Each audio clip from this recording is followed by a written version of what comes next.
Hey, good morning, everybody. Actually, coming up on afternoon, but we are 10 weeks, just under 10 weeks now, to Ironman Santa Rosa. So, welcome back, episode 7 of the DL. And of course, focuses on Ironman Santa Rosa, but can take some of these topics and they get moved to sort of Ironman training in general and process and preparation. So, a lot of the stuff that we talk about here directly applicable to almost any Ironman other than the direct logistics into training in general. So let's get to it. So start with logistics.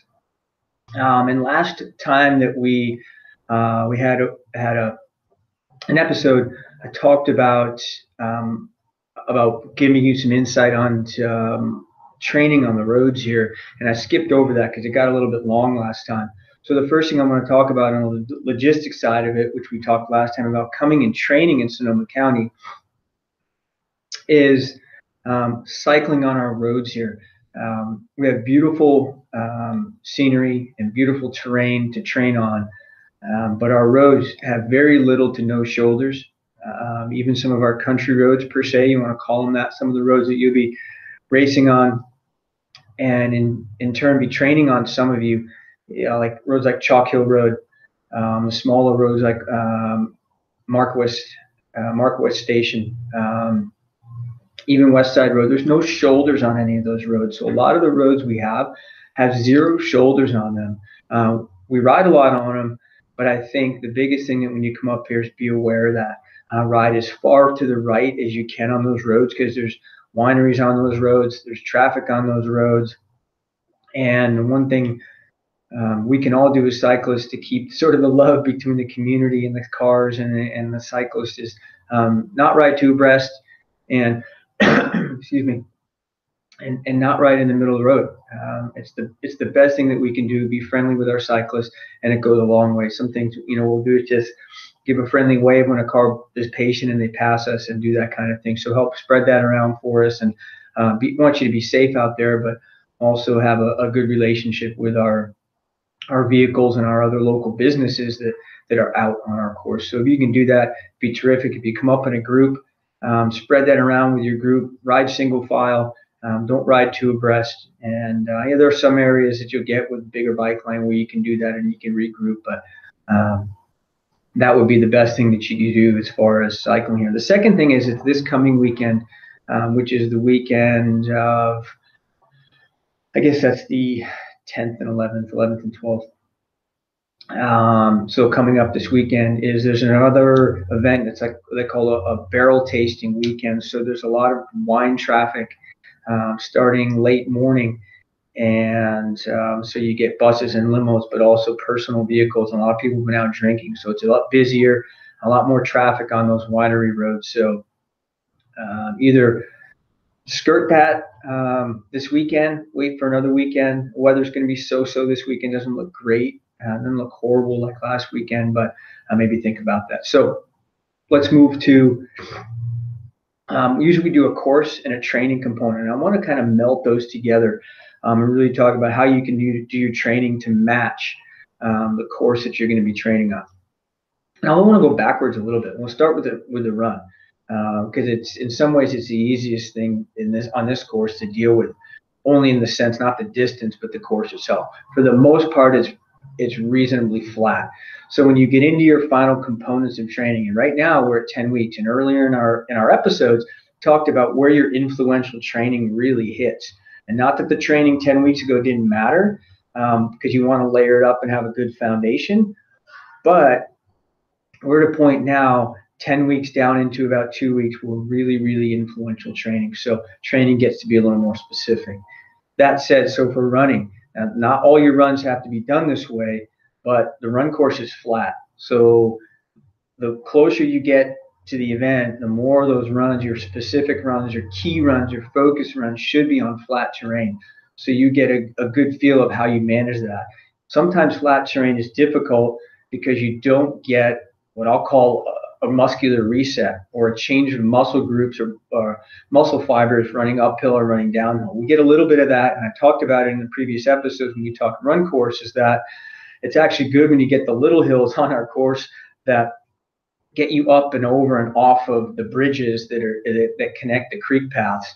And you almost get a little relief from that because it's a little up or a little down. And what happens is you're just using different muscle fibers. You get a little downhill and you get a little more fast twitch muscle fiber or being used to propel you per se. So when you do that, a lot of people, I encourage almost everybody, even some of my faster athletes, to do what I call resets, or essentially the way you do that in a long run like that on a flat run is to do some power walks. For some athletes, it's 20 seconds every mile, my faster athletes. And it becomes necessary anyway, because just to make sure you get the aid that you need at an aid station, you power walk, and then you start running again. For some athletes, it's a minute every mile, which I don't necessarily like that long of a walk. Sometimes I would rather see athletes do 30 seconds every 5 minutes. So on every 5-minute mark, 30-second power walk, get to the aid station, 30-second power walk.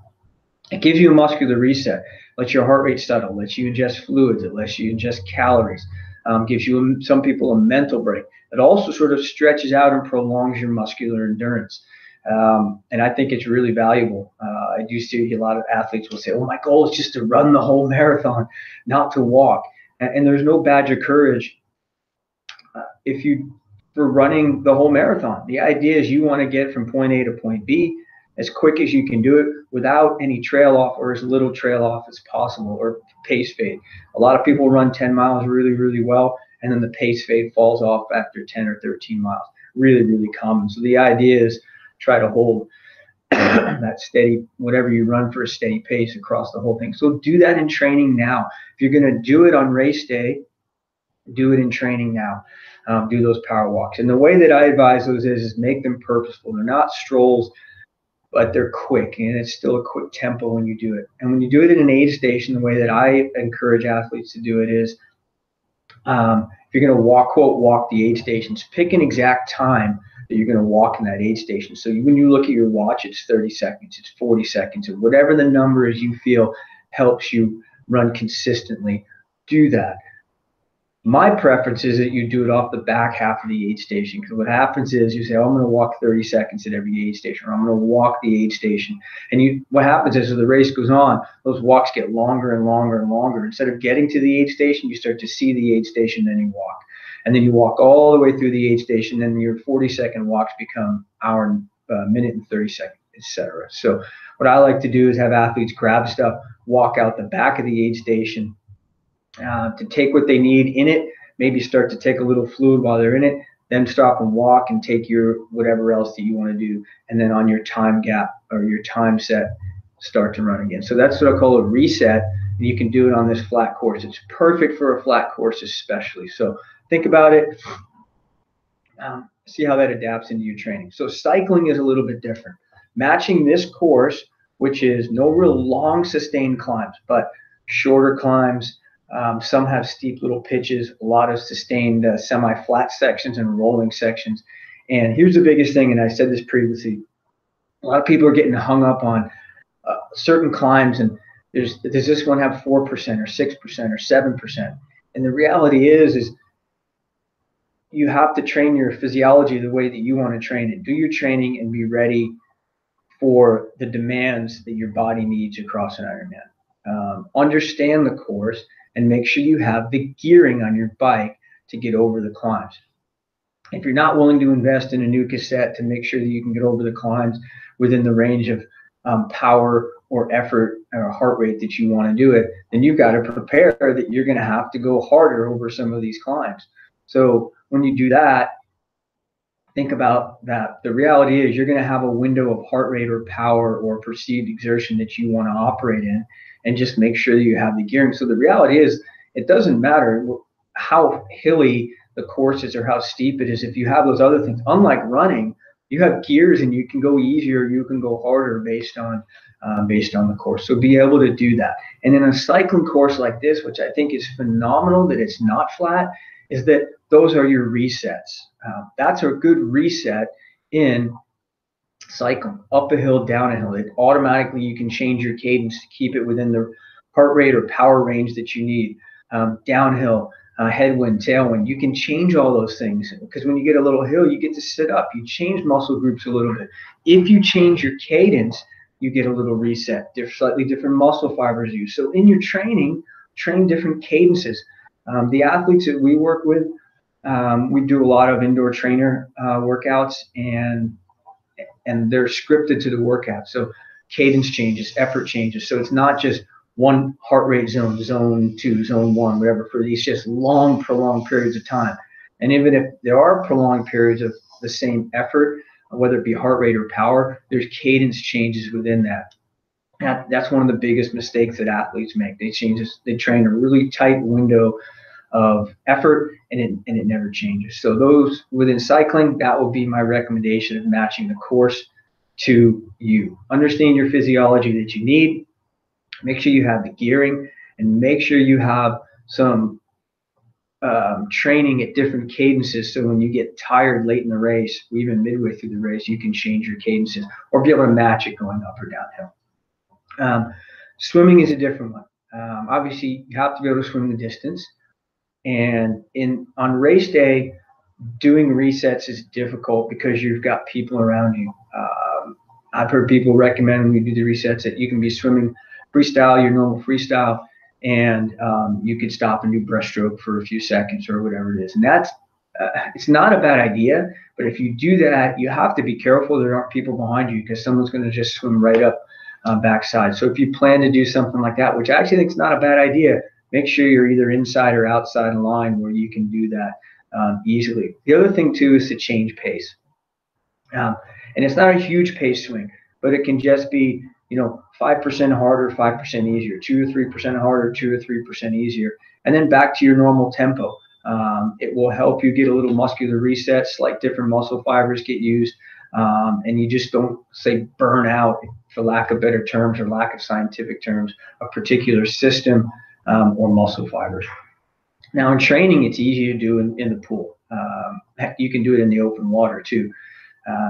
For example, if you have a big set coming up in a sample set for an Ironman, you might be doing 7 times 500 or 8 times 500, whatever the number is. And a lot of people just grind out the same speed or the same tempo.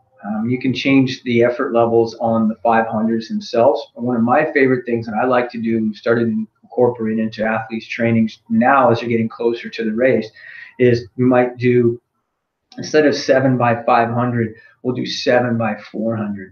And the 400s are at an easier or more moderate or race kind of effort for an Ironman. And then in between each set of 400, each 400, we'll do 425s. Those 25s are fast. So we'll do 425s fast, whatever rest interval you feel like you need. The idea is that you're engaging different muscle fibers. It's a little bit of a reset. And then you go back to your 400. For more advanced swimmers, it might be that we'll do 425s where your odds are butterfly and your evens are backstroke. It's a little bit different type of reset with a high heart rate or a high physiological effort on butterfly. So think about that when you do your training, so you don't sort of get into this narrow window of effort. It comes monotonous, so it's a little bit easier mentally to break it down to that way, whether it be in the race with your resets or with training. And there's different ways to do it. Cycling that would just take a little bit more discussion and insight into training, but be able to adapt, be able to do those things. So use those resets, use them in all sports. It gives at worst case, it gives you a mental break when you do your training. So it's not just I've got 4 hours today and I'm just going to do it at this effort, and it gets really boring, it gets really monotonous as you cruise along. So do that. So train to match the course and the demands of the course, but also train so it helps you mentally get through that. So use those. All right, last thing, questions. I had a couple questions, and they're sort of 2 different questions based on nutrition and fueling. And earlier on in our episodes, I did talk about just starting to get used to the fuel you think you're going to use, whether you're going to use what's on course, which is your Gatorade and your Cliff Bar products, or if you have your own special food or fuel that you're going to use that you prefer. And starting to narrow out what flavors do I like, what things do I like to eat, what do I not like to eat. And here's some consideration, and this is where the question was going, is that when do we start training specific? Like, okay, when do we start really working on it? And you can start to do that now. Now is a good point. And part of the question is how often? Well, good idea is get in the habit of putting fuel in your body every 20 to 30 minutes.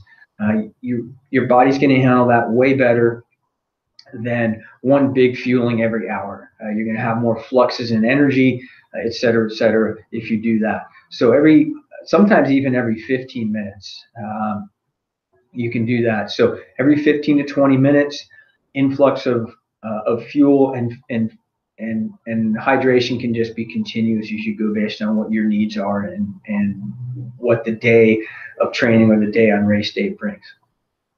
The other thing to consider now too is, now that you've narrowed down your choice of fuels and what you're going to eat or what you're going to drink, you need to narrow it down a little bit more.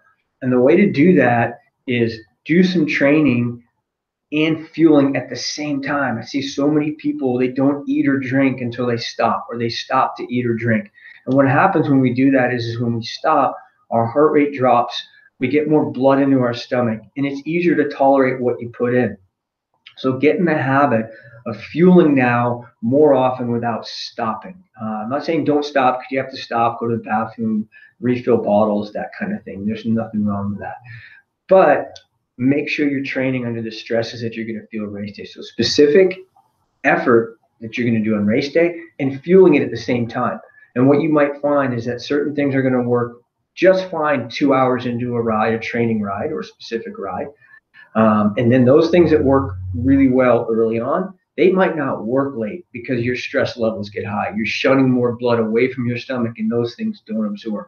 I can't tell you what to and what not to consume, but typically the later that your ride goes or your race goes, the more complex that product is, the more difficult it's going to be to absorb, or it's going to need more water to help absorb it. So just be leery of that. So start to train a little bit more specific intensity, even using some of the ideas that I talked about in terms of doing your resets and training to match the course. Add in consistent fueling, 15, 20, 25 minutes, whatever you feel, and play with the different amounts. And try to do it at those intensities with the fueling at the same time.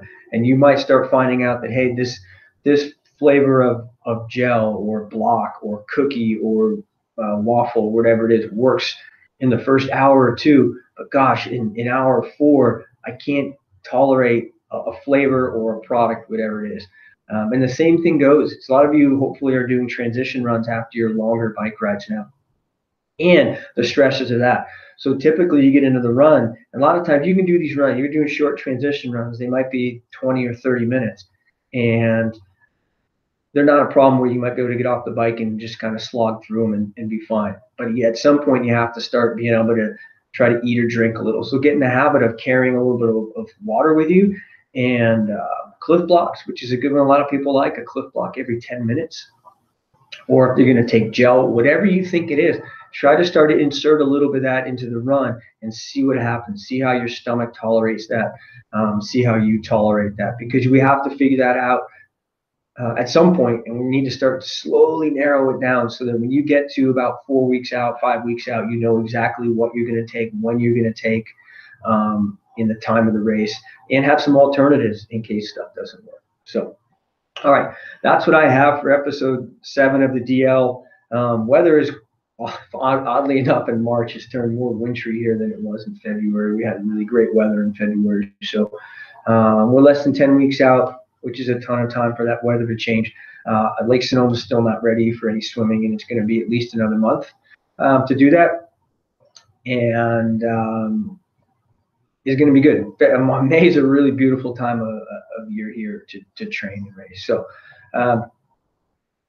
keep knocking your training out, keep being consistent with it, like I said, and start to make some changes. If your training right now is the same as it was 5 or 6 weeks ago, you need to just consider doing some adaptation, because it should be different now, and it should be different in 3 or 4 weeks as well as you go. So good luck with your training. Thanks for tuning in for another episode of the DL. Ironman Santa Rosa episode 7. And tune in next time. We'll come to you in another week or so. And don't be afraid to share these videos with people, even if they're not doing Santa Rosa. And ask questions if you have them. We'll get these things up, links up on these Facebook pages and everything for you. Good luck, guys, and have a great week. See ya.